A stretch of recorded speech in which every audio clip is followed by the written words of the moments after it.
जय हिंद दोस्तों। UPSC combined जियो scientist 2023 के एग्ज़ाम के क्वेश्चन पेपर की एनालिसिस में आपका स्वागत है। लास्ट के वीडियो में हमने हिस्ट्री क्वेश्चंस की एनालिसिस की, डिटेल में सभी हिस्ट्री के सवालों को कवर कर लिया। नाउ इस वीडियो में आइए हम पॉलिटी के क्वेश्चन कवर कर लेते हैं। बहुत सारे सवाल नहीं है पॉलिटी से, इसलिए इस वीडियो में हम आसानी से कवर कर लेंगे। और लास्ट के वीडियो में हमने हिस्ट्री को कंप्लीट डिस्कस किया, एक एक क्वेश्चन के सोर्सेज पर बात की, कई सारे एक्स्ट्रा क्वेश्चन भी हमने सॉल्व किए। देखिए ये पहला सवाल 22 नंबर का आपको देखने को मिलेगा पॉलिटी से। अगेन यहाँ पे पॉलिटी के क्वेश्चन का नेचर भी हम देखें तो इजी टू मॉडरेट है। बस साइंस के क्वेश्चन ही आपको थोड़े टफ देखने को मिलेंगे 11-12 के, जो कि ऑब्वियस सी बात है बिकॉज कंबाइंड जियो साइंटिस्ट का पेपर है। तो देखिए पंचायत के बारे में क्वेश्चन आपसे पूछा जा रहा है। पंचायत, नगर पालिका, इनसे ढेर सारे सवाल आते हैं। हमने पास्ट ईयर क्वेश्चन पेपर के एनालिसिस में देखा है कि कई सारे क्वेश्चन पंचायत से पूछे गए हैं। तो जल्द ही मैं एक सेपरेट वीडियो में पंचायत के सभी प्रीवियस ईयर क्वेश्चन को, जो कि 50 to 70 होंगे एटलीस्ट, उन सबको एक साथ डिस्कस कर लूँगा। फिलहाल हमारा PYQ सीरीज़ में पार्लियामेंट वाला टॉपिक है, ये ख़त्म हो जाने के बाद। देखिए पहला कथन क्या है, पहले खुद से क्वेश्चन ट्राई करिए। पहला स्टेटमेंट ये है कि जो कॉन्स्टिट्यूशन है हमारे देश का, ये एनविसाइज करता है 3 टियर सिस्टम को, यानी जो पंचायत है ये 3 टियर सिस्टम की होनी चाहिए। दूसरा देखिए, intermediate panchayat stands between the village and district panchayat in the state where the population is above 20 lakhs। इसका मतलब ये है कि जो इंटरमीडिएट लेवल की पंचायत है, जो कि विलेज और डिस्ट्रिक्ट पंचायत के बीच में देखने को मिलती है, इसकी पॉपुलेशन 20 लाख से अधिक होनी चाहिए। तीसरा ये है कि जो पंचायत की सभी सीटें हैं ये डायरेक्ट इलेक्शन के द्वारा फिल की जाएंगी और पंचायत के जो एरिया हैं उनकी टेरिटोरियल कॉन्स्टिट्यूएंसीज से। ना ये हैं आपके ऑप्शंस, सो इसे ट्राई करिए पहले। दोस्तों ये हमारा बेयर कॉन्स्टिट्यूशन है और मैंने आपको कई बार रिकमेंड किया है कि कुछ इंपॉर्टेंट टॉपिक्स आप यहाँ से ज़रूर कवर करें। तो हमारे संविधान में 22 भाग है, जिसमें से जो 9वां भाग है पार्ट 9 जो है ये पंचायत से डील करता है। सबसे पहले तो आर्टिकल 243 में डेफिनेशन दी गई है और डेफिनेशन में आप देख सकते हैं डिस्ट्रिक्ट के बारे में, ग्राम सभा के बारे में, इन चीज़ों की डेफिनेशन देखने को मिलेगी। अगर बात करें आर्टिकल 243A की, तो ये ग्राम सभा के बारे में बात करता है। 243 की बात करें तो पंचायत के गठन पर यह बात करता है कि प्रत्येक स्टेट में पंचायत गठित की जाएगी, किन लेवल पे, विलेज लेवल पे, इंटरमीडिएट पे और डिस्ट्रिक्ट लेवल पे। तो इस तरीके से आप कह सकते हैं 3 पार्ट यहाँ पे देखने को मिलेंगे। और अगर आर्टिकल 243C की बात करें तो यहाँ पे भी आप पढ़ सकते हैं। पहले इसे देख लिए, 243B के क्लोज 2 को देखिए। यहाँ पे ये बताया जा रहा है कि जो पंचायत है इंटरमीडिएट लेवल पे, ये उन स्टेट में, वैसे स्टेट में होगी, में not be constituted in a state having a population not exceeding 20 lakhs, यानी 20 लाख से ज़्यादा की जनसंख्या देखने को मिलेगी। उन्हीं जगहों में इंटरमीडिएट लेवल पे पंचायत गठित की जाएगी। तो इसे आपको कंफ्यूज नहीं करना है, यहाँ पे 2 बार नोट लिखा गया है। इसका मतलब 20 लाख से अगर ज़्यादा जनसंख्या नहीं है तो वैसे जगहों पे इंटरमीडिएट लेवल की पंचायत नहीं देखने को मिलेगी। इसी तरीके से हमारा आर्टिकल 243C का क्लोज 2 भी आप पढ़ सकते हैं कि जो पंचायत की सभी सीटें हैं ये डायरेक्ट इलेक्शन के थ्रू फिल की जाएंगी। अभी हमने आर्टिकल के साथ इन चीज़ों को देखा, 3 टियर की बात की गई है, इंटरमीडिएट लेवल पे हमने देखा, और इसके बाद डायरेक्ट इलेक्शन की बात ऑब्वियसली देखने को मिलेगी। तो यहाँ पे आप कह सकते हैं कि जो सभी कथन है ये बिल्कुल सही है, ऑप्शन डी यहाँ पे हमारा करेक्ट आंसर है। तो पंचायत पर कई सारे सवाल हैं, उन्हें हम जल्द ही कवर करते हैं। फिलहाल आप नेक्स्ट क्वेश्चन देखिए, फंडामेंटल ड्यूटीज़। तो 2 तरीके के वीडियोस मैंने ऑलरेडी बना दिए हैं। पहले तो मैंने पूरा डिटेल में पढ़ा दिया है एक एक चीज़ लक्ष्मीकांत से चैप्टर वाइज, और दूसरा प्रीवियस ईयर क्वेश्चन हमने कवर किया। अब ये है तो छोटा सा टॉपिक, बट 50 से भी ज़्यादा सवाल यहाँ से प्रीवियस ईयर में पूछे गए हैं, लेकिन यहाँ पे आपको फोकस करना है नोट पे। तो आंसर करिए इस क्वेश्चन को। देखिए कॉन्स्टिट्यूशन के जो आइडियल्स हैं और जो इंस्टीट्यूशन है इनकी रिस्पेक्ट करना। दूसरा, नेशनल एनिमल और नेशनल बर्ड को प्रोटेक्ट करना। तीसरा तो ये है कि जो हमारा रिच हेरिटेज है इंडिया के कंपोजिट कल्चर का, इसकी वैल्यू करना, प्रिजर्व करके रखना इन चीज़ों को। और चौथा ऑप्शन ये है कि पब्लिक प्रॉपर्टी को सेफगार्ड करना और वायलेंस का त्याग करना। देखिए यहाँ पे सही आंसर हमारा ऑप्शन बी है, बिकॉज डायरेक्टली हमारे फंडामेंटल ड्यूटी में नहीं लिखा गया है कि नेशनल एनिमल और नेशनल बर्ड को हमें प्रोटेक्ट करना है। दोस्तों अगर हम बात करें फंडामेंटल ड्यूटीज़ की, तो ये भाग 4 का यानी पार्ट 4A में देखने को मिलेंगे और संशोधन करके हमारे संविधान में जोड़े गए हैं 42nd अमेंडमेंट के तहत। आर्टिकल 51 में ये 11 फंडामेंटल ड्यूटीज़ देखने को मिलेंगी। पहले 10 थी, बाद में 11 हो गई। किस अनुच्छेद के तहत ये आप कमेंट बॉक्स में बताएंगे। तो ये आप पढ़ सकते हैं, इनमें कौन कौन सी बातें शामिल हैं। नेशनल एंथम, नेशनल फ्लैग के इनकी रिस्पेक्ट करना, और ऑब्वियसली हमारा जो आइडियल्स है, जो कॉन्स्टिट्यूशन के जो इंस्टीट्यूशंस हैं, इनकी रिस्पेक्ट करना। इसके अलावा नोबल आइडियाज़ को चेरिश करना, फॉलो करना, जिसने हमारे नेशनल स्ट्रगल फॉर फ्रीडम को बढ़ावा दिया। ये सभी चीज़ें हमने ऑलरेडी डिटेल में डिस्कस की हैं। इनके प्रीवियस ईयर क्वेश्चन आप ज़रूर सॉल्व करें। तो पॉलिटी प्लेलिस्ट की मैं लिंक डाल दे रहा हूँ चैनल से, वहाँ से 40-50 सवाल जब आप फंडामेंटल ड्यूटीज़ के ऊपर यूपीएससी के ही प्रीवियस ईयर क्वेश्चन कर लेंगे तो आप काफ़ी ज़्यादा कॉन्फिडेंट हो जाएंगे। हालांकि देखिए डायरेक्टली नहीं कहा गया है कि हमें नेशनल एनिमल और नेशनल बर्ड को प्रोटेक्ट करना है, बट ये चीज़ यहाँ से बिल्कुल इम्प्लिसिट मीनिंग देखने को मिल रही है कि हमें प्रोटेक्ट करना है, इंप्रूव करना है नेचुरल इन्वायरमेंट को, जिनमें फॉरेस्ट, लेक, रिवर और वाइल्ड लाइफ भी शामिल है, और लिविंग क्रिएचर के लिए भी हमें कंपेशन रखना है। सो अगेन ये एक ईजी क्वेश्चन है। नेक्स्ट क्वेश्चन की ओर बढ़ते हैं। अगला देखिए, प्रेसिडेंट से संबंधित आपको कथनों पर विचार करना है। The president of India is elected by an electoral college in accordance with the system of proportional representation by means of single transferable vote। और दूसरा स्टेटमेंट यह है कि जो इलेक्टेड मेंबर हैं लेजिस्लेटिव असेंबली, किन legislative assembly, union territories Delhi की और पुडुचेरी की, इनके लेजिस्लेटिव असेंबली के इलेक्टेड मेंबर राष्ट्रपति के चुनाव में भाग लेते हैं। दोस्तों ये भी एक काफ़ी सरल सवाल है, और ये सारे स्टेटमेंट्स कई सारे यूपीएससी के एग्जाम्स में प्रीवियसली पूछे भी गए हैं। देखिए अगर बात करें प्रेसिडेंट ऑफ इंडिया की, तो ये सही बात है। इलेक्टोरल कॉलेज में कौन कौन से लोग यहाँ पे शामिल होते हैं, तो देखिए सबसे पहले तो एमपीज होते हैं लोकसभा और राज्यसभा के, लेकिन यहाँ पे मैं बात कर रहा हूँ इलेक्टेड मेंबर्स की। नॉमिनेटेड मेंबर्स भाग नहीं लेते चुनाव में इलेक्टोरल कॉलेज में।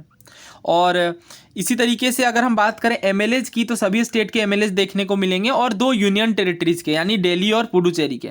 तो इस तरीके से दोनों ही बातें यहाँ पे बिल्कुल सही हैं। करेक्ट आंसर होगा हमारा ऑप्शन सी, बोथ 1 और 2।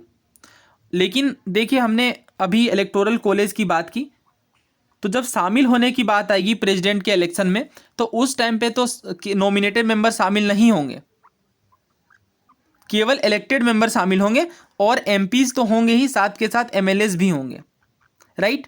लेकिन जब बात करेंगे रिमूवल की, जिसके लिए एक स्पेसिफिक वर्ड इम्पीचमेंट यूज होता है, तो जब प्रेसिडेंट की इम्पीचमेंट की हम बात करेंगे, तो यहाँ पे आपको ध्यान ये रखना है कि नॉमिनेटेड मेंबर पार्ट तो लेंगे बट एमएलएज पार्ट नहीं लेंगे। तो ये काफ़ी यूनिक सा पॉइंट है, ये आपके ध्यान में होना चाहिए, बिकॉज कई बार एग्जाम्स में पूछा गया है। तो बिल्कुल क्लैरिटी रखिए इस चीज़ को लेकर के। ऑप्शन सी यहाँ पे करेक्ट आंसर है। नेक्स्ट क्वेश्चन देखिए 93rd नंबर का, स्टेट इलेक्शन कमिश्नर के बारे में आपसे पूछा जा रहा है। करेक्ट स्टेटमेंट आपको बताना है। जो स्टेट इलेक्शन कमिश्नर होते हैं ये इलेक्शन कमीशन ऑफ इंडिया के द्वारा अपॉइंट किए जाते हैं। और दूसरा कथन ये है कि जो स्टेट इलेक्शन कमिश्नर होते हैं इन्हें उसी मैनर में रिमूव किया जा सकता है जिस मैनर में हाई कोर्ट के जज को रिमूव किया जा सकता है। तो पहला कथन देखिए गलत है, बिकॉज जो स्टेट इलेक्शन कमिश्नर है ये डायरेक्टली गवर्नर के द्वारा अपॉइंट किए जाते हैं, राज्य के राज्यपाल के द्वारा अपॉइंट किए जाते हैं, न कि इलेक्शन कमिश्नर ऑफ इंडिया के द्वारा। और इलेक्शन कमीशन के को ये आंसरेबल भी नहीं होते हैं जब ये कंडक्ट करते हैं किनकी, पंचायत और नगर पालिका के चुनाव की।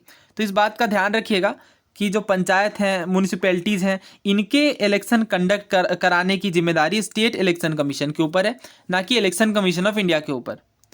तो ये बात देखिए गलत है पहला स्टेटमेंट, बिकॉज यहाँ पे गवर्नर होगा। दूसरे कथन की अगर बात करें तो ये बात बिल्कुल सही है। अगर रिमूवल प्रोसेस की बात करें तो जज ऑफ हाई कोर्ट के सिमिलर मैनर में आपको देखने को मिलेगा।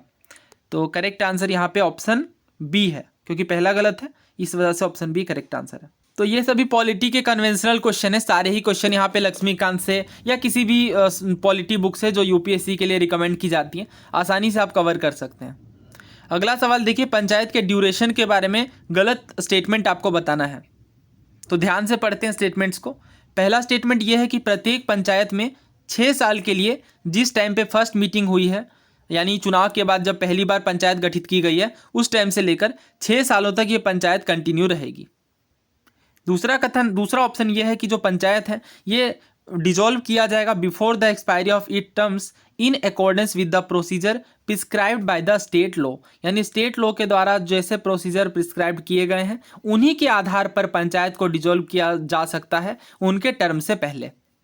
तीसरा ऑप्शन ये है कि जो पंचायत के इलेक्शन होंगे ये डिसोल्यूशन से 6 महीने के भीतर हो जाने हैं। और चौथा ऑप्शन ये है कि जो पंचायत पुनः गठित की जाती है डिसोल्यूशन के बाद, ये केवल बचे हुए टाइम के लिए ही गठित रहेगी। तो ऑब्वियसली बहुत ही सरल सा सवाल है, बिकॉज ये 6 सालों के लिए नहीं बल्कि 5 सालों के लिए पंचायत गठित की जाती है। तो करेक्ट आंसर ऑप्शन ए है, बिकॉज नॉट करेक्ट पूछा गया था। बाकी के ऑप्शन बहुत ध्यान रखने हैं आपको, बिल्कुल स्टेट लॉ के द्वारा ही ये चीज़ें देखने को मिलेंगी। इसके अलावा ये तो काफ़ी ज़्यादा ज़रूरी है कि आपको ये ध्यान होना है कि 6 महीने के भीतर ही चुनाव हो जाने हैं। अगर डिसॉल्व होती है तो, अगर पंचायत भंग होती है तो 6 महीने के भीतर चुनाव होने हैं, और जितना टाइम बचा हुआ है रिमेनिंग टाइम, उसी टाइम तक ही ये कंटिन्यू रहेगी।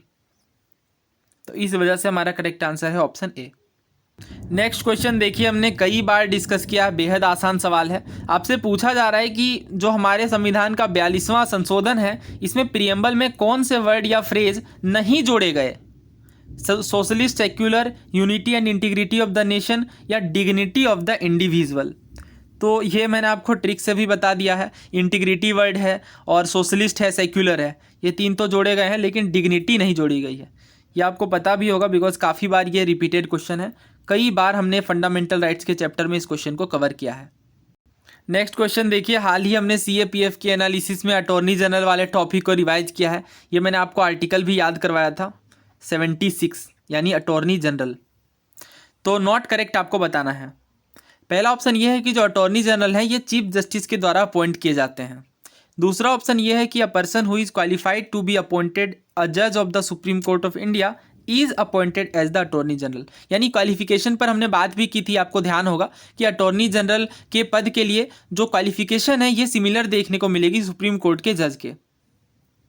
और तीसरा और चौथा ऑप्शन ये देखिए, जब ये अपनी ड्यूटीज़ को परफॉर्म कर रहे हैं तो इनके पास ये राइट होता है कि सभी कोर्ट में, भारत के सभी न्यायालय में as a right of audience ये पार्ट ले सकते हैं। और चौथा ऑप्शन तो ये है कि जो अटॉर्नी जनरल है ये ऑफिस होल्ड करते हैं during the pleasure of the president. Now आपको सारी बातें रिकॉल हो गई होंगी। ये सारे ही ऑप्शन थे। इनफैक्ट यही जो CAPF वाला जो सवाल हमने डिस्कस किया था 2020 के अंदर, उसमें यहाँ पे ऑल कोर्ट नहीं कहा गया था, केवल supreme court and high court कहा गया था। तो इसे हमने सही किया था। तो सबसे पहली चीज़ आर्टिकल 76, दूसरी चीज़ कि प्लेजर ऑफ प्रेसिडेंट में ये कार्य करते हैं, और इसका पूरा मतलब हमने समझा कि प्लेजर ऑफ द प्रेसिडेंट का क्या मतलब है, और ढेर सारे प्रीवियस ईयर क्वेश्चन भी हमने कवर किए थे। तो मैं आपको रिकमेंड करूंगा कि CAPF वाली एनालिसिस ज़रूर देखें। तो इनफैक्ट हमने गवर्नर पर भी बात की थी कि जो गवर्नर होते हैं, राज्य के राज्यपाल होते हैं, ये भी प्लेजर ऑफ द प्रेसिडेंट कार्य करते हैं।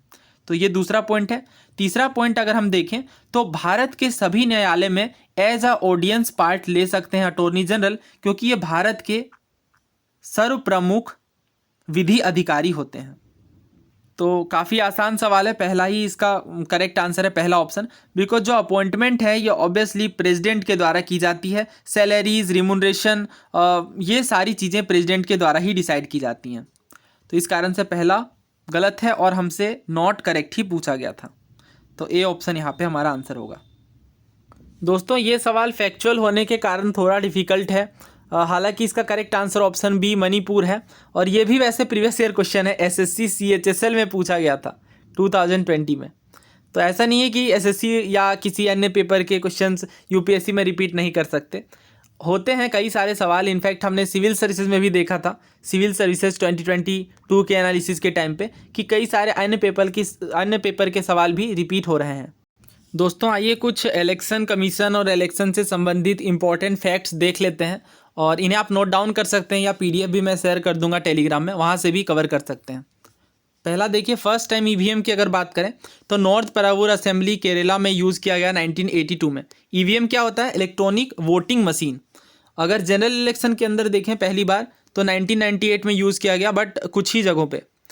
इसके बाद अगर देखें first time EVM general election में, तो एंटायर स्टेट की जब हम बात करेंगे तो गोवा में देखने को मिलेगा 1999 में। इसी तरीके से अगर फुल की बात की जाए, फुल असेंबली में जनरल इलेक्शन के अंदर, तो फर्स्ट टाइम EVM कब यूज़ किया गया? 2014 के चुनाव में। अगर VVPAT की बात करें तो VVPAT का फुल फॉर्म क्या होता है? Voters verifiable paper audit trial. ये ध्यान रखिएगा, इंपॉर्टेंट है ये फुल फॉर्म। तो पहली बार यूज़ किया गया नोक्सेन असेंबली नागालैंड में 2013 में। जनरल इलेक्शन के अंदर देखें तो 2014 में यूज़ किया गया। और अगर एंटायर स्टेट की बात करेंगे तो अगेन यहाँ पे गोवा देखने को मिलेगा। और कंप्लीट लेवल पे अगर आप देखें, फुल इंडिया के लेवल पे, तो ये 2019 के चुनाव में देखने को मिलेगा। सो यहाँ पे हमारे 97 नंबर के क्वेश्चन का आंसर क्या है? Option B, Manipur. So I think polity के क्वेश्चन इतने ही हैं। इसके बाद इकोनॉमिक्स और साइंस से ढेर सारे सवाल हैं। ज्योग्राफी के भी काफ़ी सारे क्वेश्चन हैं। तो नेक्स्ट वीडियो में ज्योग्राफी के क्वेश्चंस की एनालिसिस करते हैं, फिर इकोनॉमिक्स और फिर साइंस के क्वेश्चन। सो उम्मीद है ये वीडियो सीरीज़ आपको हेल्पफुल लग रही होंगी, काफ़ी कुछ नया सीखने को मिल रहा होगा। अगर चैनल पर नए हैं तो चैनल को सब्सक्राइब कर लें, अपने दोस्तों में भी शेयर करें। धन्यवाद।